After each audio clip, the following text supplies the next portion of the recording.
The long weekend. Welcome to another edition of the Ad Podcast. Today we have a fun guest for you guys. Everybody loves Crayola and all of the creativity they brought to our lives in childhood and also as adults. We have Victoria Lozano, who's the Chief Marketing Officer of Crayola. She's also a Forbes 50 entrepreneurial CMO and a Campaign USA 40 over 40. And she is here to talk about the new work, actually the work that's in year 2, the Creative Acts of Color campaign alongside their agency, Dentsu. So Victoria, thanks so much. Appreciate you coming on. Yeah, thanks for having me. So maybe we just kick it off with a little bit of an origin story. Tell me a little bit about yourself. Where'd you grow up? What got you into the marketing world? And from my research, you've been at Crayola for a minute in a lot of different roles. So tell us a little bit about how you got into Crayola and your journey. Sure. Well, I started my career in brand marketing, originally actually internationally with internship in the Pacific region. Then I worked out in the Latin America region based out of Puerto Rico. And then ultimately a variety of different roles, largely in classical CPG marketing, Fortune 500 companies. I joined Crayola, as you said, a minute and a half ago, or exactly almost going on 17 years, 16 Wow. years. And I joined because I've always loved marketing. I'm fascinated by the idea of how do you really connect to consumers? How do you connect to someone in a way that really makes a difference in their life, and whatever it is that you're marketing. And I was specifically attracted to Crayola because I felt like the purposefulness of what the brand does in terms of the value and the development and just the positive impact that it has on people's lives, kids, families, parents, teachers. It just felt like that purposefulness was really motivating and important to me. And as you mentioned, a variety of different roles throughout my career, but here we are, and I couldn't be happier and prouder doing the kind of work that we're doing, helping really spread this message around the importance of creativity and the impact that it has on in our lives. I love that. That's very cool. So let's hop into the work a little bit. So Creative Acts of Color is in its second year now. Tell me a little bit of what was the insight that you guys landed on? What kind of got you excited about bringing this idea to the marketplace? What were you seeing that was the impetus for the campaign design? Sure. Well, actually, our campaign is Crayola Campaign for Creativity, and Creative Acts of Color is our chapter 2 in that campaign. Oh, got it. We Thank you for that clarification. Yeah, no, of course. Crayola is a brand that's been founded on the belief around the importance and the value of creativity. And that dates back over 120 years. And it's always something that's drove us as a company and as a brand. But last year, we've actually launched this campaign for creativity with a much more of a, outwardly focused message, really looking to kind of elevate the importance and the value of creativity, understanding of what creativity actually is, helping dispel some of the very, very common myths, believe it or not, that are out there, and really kind of helping parents, adults really understand the incredible role that it plays in kids' lives, in our lives as adults, when we use it for ourselves, and really kind of elevating that whole conversation around creativity.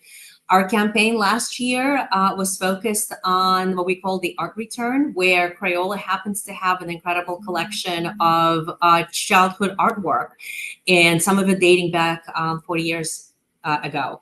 So we launched the campaign of actually finding some of those original creators and returning their childhood artwork as a way of really reminding them of the importance of those creative experiences in their childhood and the way that it's impacted them today as adults.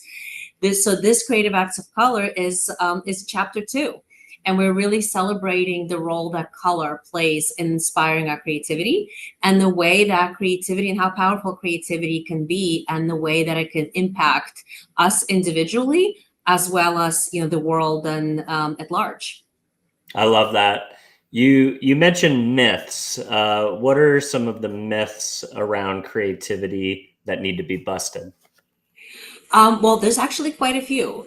Some of my favorites, if I could say it that way, is the fact that a lot of when you talk to parents as it relates to their kids, very high percentage, over 90% will tell you that they absolutely value creativity. They believe it's important. At the same time, a very large percentage, about 2/3 of parents, believe that kids naturally grow out of creativity. It's sort of Mm, like it just happens and there's nothing that I can do about it. And whereas in reality, it doesn't just happen. We as parents sometimes tend to unconsciously unteach creativity as we focus on some of these harder skills. And because the other myth is that creativity is often associated with artistic pursuits, a very large percentage of parents, over 50%, associated or believe it's only going to be valuable if their kids pursue careers in the artistic fields.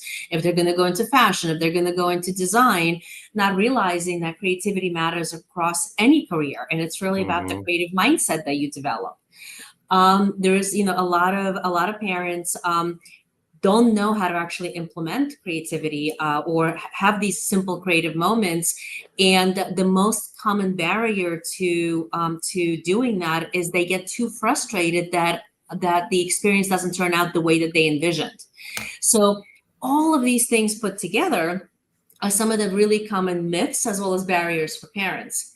And then when you think about adults, and I'll give you a quick stat that I think you might be surprised by, but 57% of households who purchased Crayola products within the last year did not have any children present in the household. Wow, the majority. And majority, and while quite a few of them have obviously parents, uncles, aunts and uncles, a significant portion are buying it for themselves.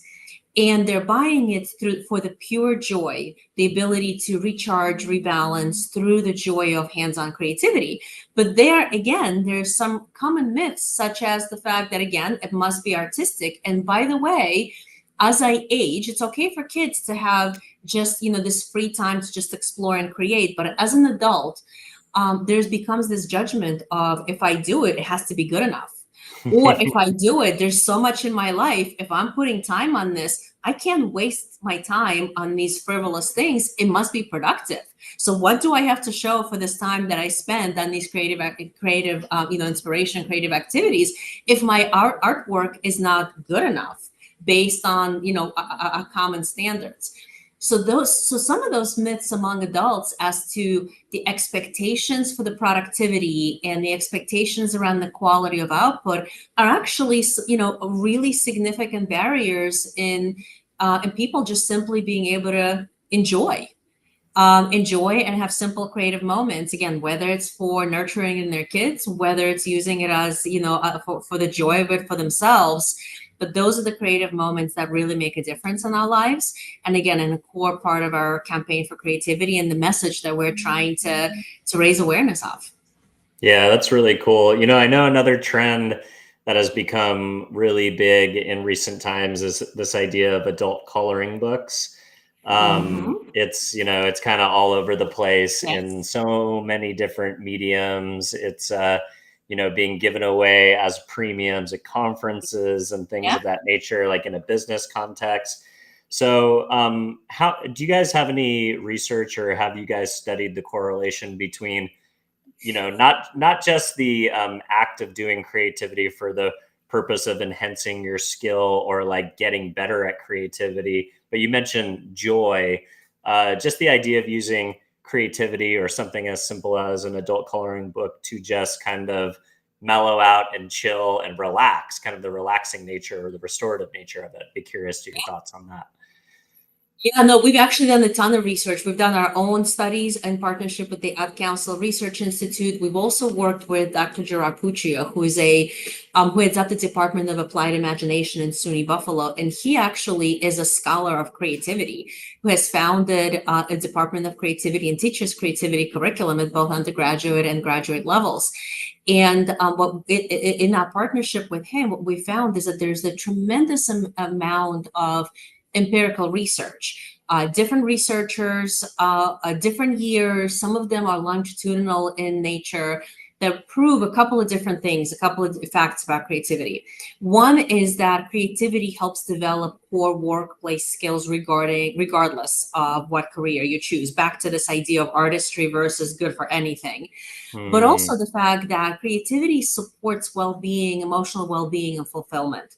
There's a tremendous amount of research on that point. So when you think about ability to use it every day and whatever that you do, ability to open up various opportunities and for you to be able to pursue success, however you define it, in whatever field you choose to pursue, but also ability to use it for that ability to just, to reflect, to recharge, to escape, because it is such a big part of how you express, how you sometimes manage your emotion and how you feel. And that ability of, using it for wellness is a really a big deal. And frankly, there's just so much happening in the world around us right now, right? That sometimes it's not uncommon for folks to feel like there's so much around that I can't control.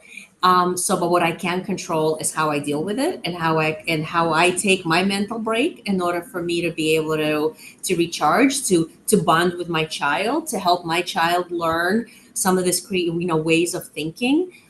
Those are the kinds of moments where creativity is invaluable, and I think it's sort of it transcends cultures, countries, languages. It's universal.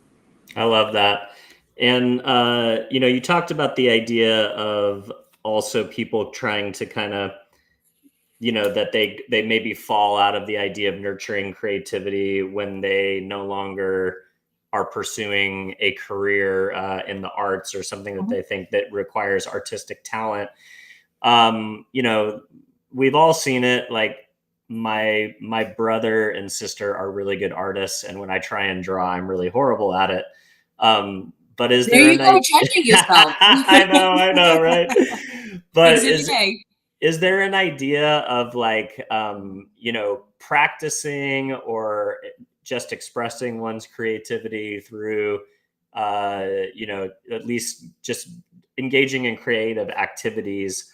Can you get better from the perspective of like the idea of like become a more creative person without actually getting better at the hard skill of like drawing or animating or something that's more tactile?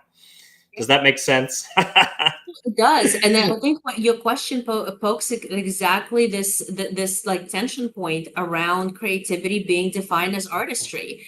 Now, of course, you could learn and you can get better as an artist. Anybody can, but I would also tell you you don't have to. In order for you to what you say, practice and enjoy creativity. Creativity, first of all, I think I should have started with the fact that like, what is creativity, right? Yeah, And we defining actually it. define it very simply, which is creativity is putting your imagination into action. And you could do Like that in a variety of contexts, right? It does not need to be a particular type of creation or particular type of creativity. And a lot of times creativity is really around creative behaviors. It's ability to come up with unique ideas or unique ways of doing things. It's about keeping an open mind about possibilities. It's about learning from your mistakes. So yes, you could create something open-ended and blank canvas, which I think if you have a little bit more artistic skill, that's okay. But frankly, a lot of people find that intimidating. What do I do? Where do I start? And what is it supposed to look like? Whereas adult coloring, as you mentioned, right, it gives you a great starting point. It gives you ability to, you kind of know what you're going to get, but you can still get better because you can learn how to blend colors. You can learn how to transition, you can learn calligraphy. You can learn a lot of different things. So I think the most important thing is not to put so much pressure on yourself, because if you are doing to become a world famous artist, that's one approach. But if you're doing it for the joy of having those simple creative moments that allow you to just, to give you a little bit of that break, rebalance, recharge. Maybe it's around connecting with friends, right? Connected and social creativity is really popular, with perhaps with a bottle of wine and some coloring pages, and using as a social moment with your friends or with your family. Or you do it as a way of bonding with your child, because at the end of the day, when your child is able to express their thoughts and ideas and put them into visible forms, a lot of times parents tell us that it's like getting a window into their child's mind. Sometimes kids may not always be able to very articulately express it in written form or in verbal form, but when they actually tell you what they've drawn and what they imagined and why they did that, that creates a whole story. That's a storytelling. That's visual communication. That's visual storytelling that is incredibly powerful. So I think all of those things, you can absolutely get better at anything that you do. I guess that's the short answer to your question. I love But, it. but again, It's you shouldn't encouraging. necessarily think about it, the goal as being a good artist, as well as enjoying those few moments of just a free time where you're not bound by what you need to achieve or expectations of productivity. It's just because you enjoy doing it. That's very cool. So let's get back into the work a little bit. You mentioned that Creative Acts of Color is essentially kind of season 2 for this campaign for creativity initiative. What would you say is the main way that this year's work builds on the prior year? I think it's all about storytelling. First, year one was around reconnecting adults with their childhood experience. It's being able to remind them what it felt like. It's being able to tell their stories on a role that creativity plays in their life today and how they nurtured in their own kids. This chapter 2 is really extending the narrative to be able to say, hey, what role does color play in helping inspire your creativity? How does color help express your emotion? And this campaign, this chapter 2, features this very special girl named Cadence, who is from the Austin area. And we've asked Cadence, we just fell in love with her story, the way that she talked about creativity and what it means to her, and the way that helps her express her emotion, and the way that she hopes to inspire others and to make them happy through the kind of drawings that she creates. And the idea was really simple. Let's celebrate that. Let's celebrate that boundless joy of creativity and wanting to make a world a better place through your creativity. So we gave her Crayola's iconic 64 box of crayons, and we said, you can do anything you want, but we would love you for you to use every color in the box, because we're going to celebrate color. So why not every color in the box? So and we didn't know what we were going to get, but Cadence did not fail to surprise and stun and completely thrill us, because what she created was beautiful, and it was raw, it was perfect, it was very dynamic, and every part of her drawing had a story. And we loved her drawing so much that we actually shared it with quite a few artists all around the world and creators. And we asked them how that drawing inspires them. And we've had many creators from around the world, as well as just regular people who have answered the open call, and they have submitted their creations in response to Cadence's drawing. And then what we did is we actually wanted to surprise Cadence, and we wanted to show her all this incredible work that her drawing had inspired. And we set up a surprise where we revealed where she was able to see quite a few of those creations live in the town in Texas. And what an incredible experience to see this through her eyes, to see her, the wonder, the disbelief of the kind of power that her creativity had and the impact that had on all these people around the world. And just imagine if we can spread that joy and we can spread that feeling, and color inspiring creativity, and then your creativity inspiring other creativity, and really helps spread, as she said, makes people happy. Yeah, that's really cool. It's almost like you created this really interesting feedback loop, right? Like you used her initial drawing using all 64 colors as kind of a call to action to your community, to creators at large, to basically anybody who wanted to participate in it. And then all of that got fed back into, a moment for her to actually see the impact that call to action had on this broader creative community. So I think that's really cool. And we will link to the video in the show notes so people can check it out for themselves.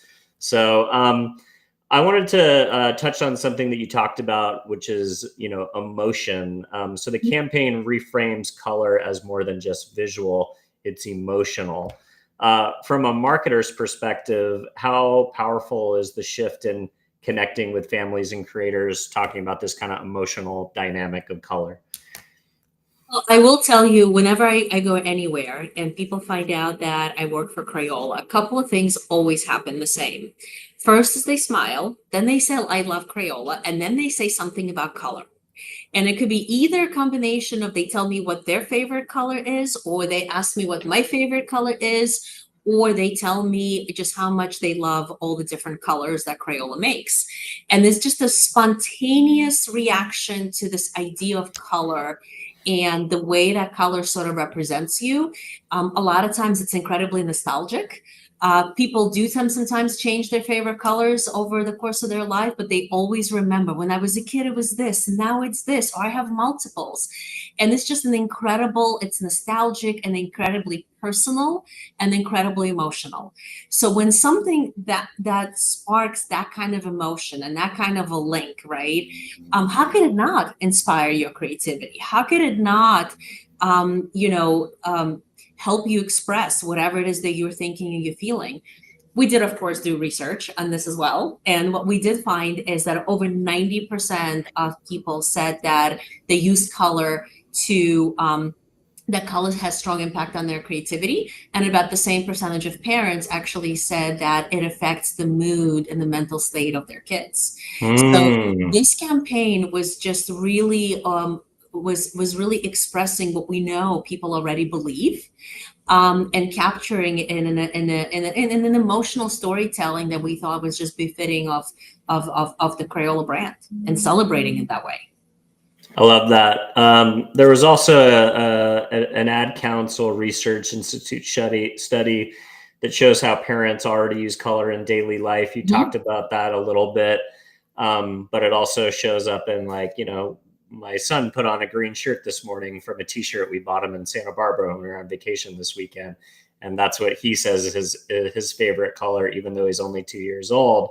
um, which is my favorite color, which is interesting. So I don't know if you ever Yeah, did any studies around, can color be passed down through genetics or not? that's That would be interesting. Color and right. genetics. That's something to consider for sure. Totally. So how did those insights from the Ad Council research influence the creative and the messaging strategy? I think what it helped us do is really, reinforce and kind of calibrate that, look, we believe it, right? But I think it was important to us to make sure that it wasn't just our bias and that, people out there really believe that as well. And that what we sort of communicated resonated in a way that was truly true to us, but also was meaningful to how they see it in their lives and an everyday basis. So I think what that research enabled us to do is really, validate that what we thought mattered really did matter, Mm, and helped us come up with a way of articulating in a way that really put our passion and our belief, and our sort of mission into a language that was really resonating. And we felt very strongly that this needed to be done in a very storytelling way, that it needed to be emotive, that it needed to be meaningful. At the end of the day, we are hoping to raise this awareness. I mentioned it before, like really help change the societal conversation around what creativity is and why it matters. And we needed to do it in a way that really truly resonated and appealed. And that research really helped us make sure that we delivered that message in a way that did that. I love that. I also wanted to ask you about accessibility, because Crayola has had a history of celebrating diversity through products like Colors of the World. Mhm. Their color can be subjective. My wife likes to tell me that I'm colorblind sometimes. My wife pulled a pair of what I thought were gray Vans, off the table this morning to say that this is going to be my son's next size when he, ages out of his current size of shoe. I think they're gray. She thinks they're purple. How does that affect, or what is your guys' point of view on kind of the subjective nature of color from the perspective that there are physical limitations and people are actually clinically colorblind in some instances or deprived of seeing completely. But also the idea that color can be subjective depending on the person who sees it. I think color be subjective based on everything you said, but also color and emotions tied to color are quite different depending on where you are in the world. A lot of times there are cultural differences in associations. There's certain actually, geographical based on where you are. There's certain shades of blue that show up differently based on where you are in the world, in the way that, that the light actually reflects. So I think all of it, I think the way that we kind of think about this is, and that was actually one of the core insights behind our Colors of the World product that you had mentioned, is that at the end of the day, we believe that any child, any adult, any person who wants to be able to have a creative experience with our products should be able to express their thoughts and ideas colorfully. At the end of the day, it's not about assigning what color means what, or that you have to see it a certain way. It's really just the ability for you to be able to express yourself visually. And at the end of the day, how you do it, we just want to be able to provide the tools and the colors and the inspiration. And then we like to talk about it as content experiences, product experiences and content. All of that as part of kind of what we do as a brand to help enable and to help facilitate those creative experiences. At the end of the day, what you kind of see or how you assign value or what you associate or what you prefer, that's not for us to dictate. We just want to be able to provide the products, the experiences and content to help enable those kinds of and inspire those kinds of experiences. I love that. So we've already talked a little bit about the idea of multi-platform creativity, especially from this perspective that creativity is not limited to the arts. So in the work, whether it was through poetry or coding, you invited creators across mediums to join in. What were some of the more unique examples of this open call fueling engagement across generations and communities that maybe you didn't expect? Like, what were some of the submissions that came from a creative source that was not something that you were thinking would come through? I did not expect food art. But we actually did get that. And actually the creations were really varied. There was some that were physical, like obviously we had some paintings, paint art. We had actually a beautiful cake design that actually represented and had a part of the drawing that was part of that was replicated on the icing. We had nail art. We had a really cool skateboard.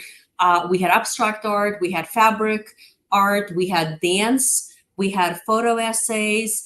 I mean, the kind of outputs were really varied. And that's and that's what we kind of say, the way that you express your creativity can be so varied.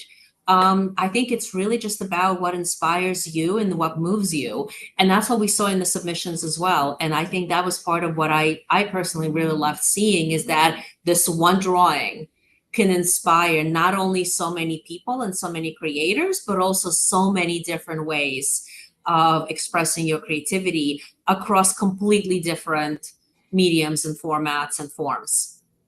I love that. And also this campaign feels less like a product play and more of trying to build a cultural movement. How intentional is that to be more focused on the act of creativity and the storytelling, like you said, but to not, like some of these modalities, theoretically you couldn't even implement a product, even if you wanted to. When you're talking about something like dance, maybe you could, and maybe you'll tell me how you do that. But it seems like you were very intentional in not making this about product, and it was more about, creating a cultural moment. It's absolutely about creating cultural moment, and it's creating a movement. This is really, this particular chapter 2 was a little bit of almost like a social experiment to see how much response that we could get and how much new creativity we can inspire and sort of pass it on. So for us, it's definitely about creating a movement and really kind of helping reintroduce or reintroduce or re-inspire people to have more creative moments in their lives, in their children's lives, and to be able to really enjoy what creativity has to offer. At the end of the day, what your creativity looks like, what your sort of say, form of creativity, that's all right.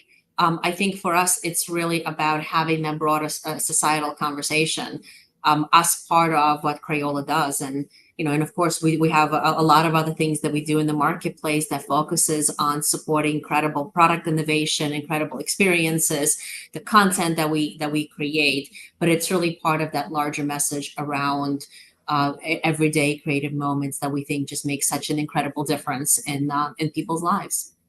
I love that. And we talked a little bit about the surprise and delight moment, the surprise for Cadence this summer.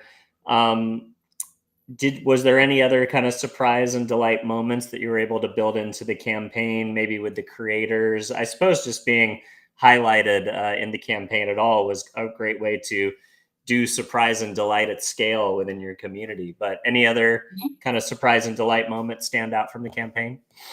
No, I mean, I think you've captured the surprise and delight moments in this chapter. In our first chapter, we had a lot of surprise and delight moments where some of the reunification of the childhood artwork were in fact surprises, where people didn't know they were getting, and we still had their original piece of art from 20, 30, 40 years ago. So That's so we cool. always, as part of this narrative, I think we try to tell compelling stories that are not only going to engage people that you want to listen to, that make you feel good, and inspire you to pick up a pencil, a crayon, or turn on your music or whatever your form of creativity is, and be able to express your creativity. And we think that having that inspiration and having sometimes that surprise helps absolutely engage folks, and helps us tell that story in a compelling way, on our way to creating a social movement. I love that. And you've been with Crayola for years. Mhm. What excited you most personally about the campaign, and what do you hope people take away when they engage with Creative Acts of Color? I think what just really, what really excited me, and is that I think Crayola's mission and role in the world is just so incredibly powerful. And I think as much as it has always inspired us as a brand and as a company, we haven't always been as outward in expressing it. And I think Mm, it was, we were long overdue of having that leadership voice, and that incredible point of view about what it is and why it matters. And I'm just really excited that we are finally being a lot more vocal about this. I think this is a brand that, I think this brand is in a lot of ways a lot bigger than our business. And mm. there's not a lot of brands that could have that kind of voice in society, right? That kind of purposeful, inspiring, positive voice. And I'm just excited that Crayola is actually doing this, and using our voice to help make a world a better place. Yeah, that's cool. I feel like you guys are kind of leveling up your game to like like Adobe and Pantone. And I think Lego has done a great job of this as Mhm. well, kind of elevating from what some people would consider toys to more IP to more creativity as an experience, and as like Mhm. a core, like a life quality, almost like a quality of life issue. Absolutely. Absolutely. Look, there's other brands out there who really who are doing a lot of work in the space of creativity. And I think that's great, because again, at the end of the day, to make a movement, it helps when there's multiple voices advocating for the same thing. So I think that's great. I think all boats rise in this case. The more people out there hear about the importance of creativity and all the different ways that your creativity can show up, I think the better off we all are. So I think that's fantastic. So you've upped the ante a couple of years in a row now. Do you guys think that this campaign will continue on? Will it morph into another iteration next year? Can we plan to hear more about the Creative Acts of Color campaign in the future? Absolutely. Campaign for Creativity is going to be a long-standing campaign for us.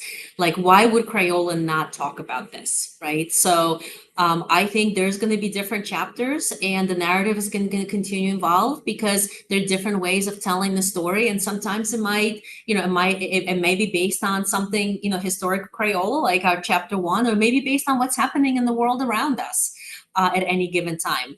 But this is definitely a campaign that is here to stay, and we'll continue to have this conversation. We'll continue to advocate for the importance of creativity, and we'll continue to champion this, this call to action of having more simple creative moments that it can incorporate into daily routines, creative moments that inspire, that invigorate, and to help both, kids and adults get rejuvenated, and to kind of instill that creative mindset that we think is so important. So absolutely a lot more to come.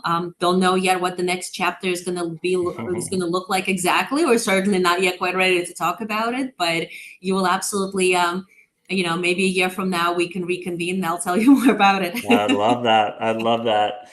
So if people want to familiarize themselves with the work and they want to learn more about it, where would you like to direct folks? So I think there's on YouTube, we have this video, the cadence reveal video, that is available on YouTube, and I think that's a great way to be able to engage with the campaign, and actually to check out what you and I have been talking about here. There's also just been a great article that just got posted on by Parents Magazine that does an incredible job to also describing the campaign. I think that's another great way to explore it. Awesome. Well, we'll link to both of those in the show notes. There's a lot of marketers who tune into the show, obviously. If anybody is inspired and they want to reach out to you personally to see if they can take place or help build on what you guys are doing, would you like to point people towards your LinkedIn or somewhere if they want to connect directly? Absolutely. Like I said, I think the more voices, the better. This is important, and the more people can join together and be able to make a bigger impact on this message, and helping these creative moments become simple to implement. I would love that. I love that. Well, Victoria, thank you so much for joining us and telling us a little bit about the campaign and the amazing work that you guys are doing. So really appreciate your time. For those of you who are at home, who are watching, if you're seeing the show for the very first time, don't forget to give us a subscribe or a follow on whatever podcast platform that you happen to catch the show. If you give us a honest review on whatever podcast platform you might be listening to the show, that's how we find a bigger audience organically. But last but not least, if there is a parent somewhere in your life, if there is somebody in ad land who you think would be inspired by the work that Victoria is doing as CMO of Crayola on this campaign, or most importantly, if there's somebody who you just think needs to hear the message that creativity isn't just for creatives, don't forget to share the show. And with that, Victoria, I'll go ahead and let you go. Thank you so much for coming.